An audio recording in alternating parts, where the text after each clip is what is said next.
Hey y'all, this is Coaster Cross, and I've got a weird one for you today. This is my top 10 roller coasters in my home state of Missouri. Let's get right into it with our first coaster, which is Silver Dollar City's Powder Keg.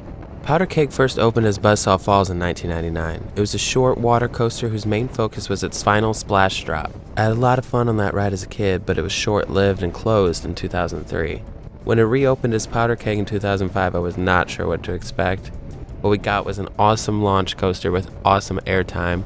Powder Keg, in my opinion, provides a thrilling ride that really fits in with the theming of Silver Dollar City, and it's a great starter coaster for people who are wanting to get into, scarier rides.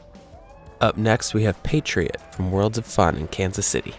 When you see this ride and its layout, you might think, alright, this is a pretty typical B&M inverted coaster, especially with that first drop in the loop followed by a zero-G roll, But the ride has a different feel than the snappier Batman clones. It's sort of graceful and definitely a highlight of the Worlds of Fun experience. In my number 8 spot is The Boss from Six Flags St. Louis, which I still just really want to call Six Flags over Mid-America because it's so much better. The Boss opened in 2000, which was the height of my coaster craze as a kid, so it could not have come at a better time to my home park. I love this ride. A lot of people say it's rough, and they're absolutely correct. Every year, the Boss seems to give a rougher ride, and that final helix starts to be a little too much. However, the Boss has such an incredible layout that I cannot help it. It's just so much fun despite some of its issues. Coming in at number 7 is Fire in the Hole from Silver Dollar City. Built in 1972, which makes this the oldest ride on this list, Fire in the Hole is sort of a dark ride roller coaster hybrid. This is an awesome classic ride for the whole family that tells a really hilarious story, which I won't spoil, and culminates in a brilliant scene where you think you're headed right into a burning building only to drop and avoid it, which is just classic theme park cheese. I will make no apologies for loving this attraction.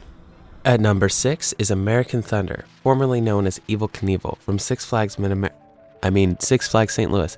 This is one of the highlights of this Six Flags. It is a great compact wooden roller coaster with lots of head choppers and some really weird, unexpected airtime. After that, we've got Prowler from Worlds of Fun. This and American Thunder really complement each other. Both are manufactured by GCI, yet provide completely different rides. They both have that twisted thing going for them, but Prowler provides a little bit of an out and back experience that makes it the more fun of the two for me.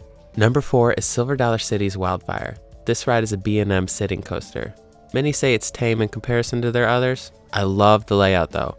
The first drop into the Immelman is unbeatable, and flying through Silver Dollar City's terrain is always a great thing, and you cannot fault that brilliant theming.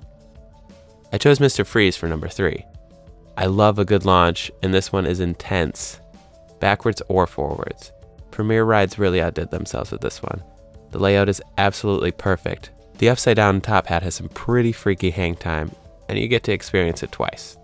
My number 2 spot is taken by none other than Screamin' Eagle from Six Flags St. Louis. This ride is an absolute classic. Opening in 1976, it was the last roller coaster designed by John Allen. Screamin' Eagle is one of the most perfect roller coaster names I know of, and it perfectly describes the ride.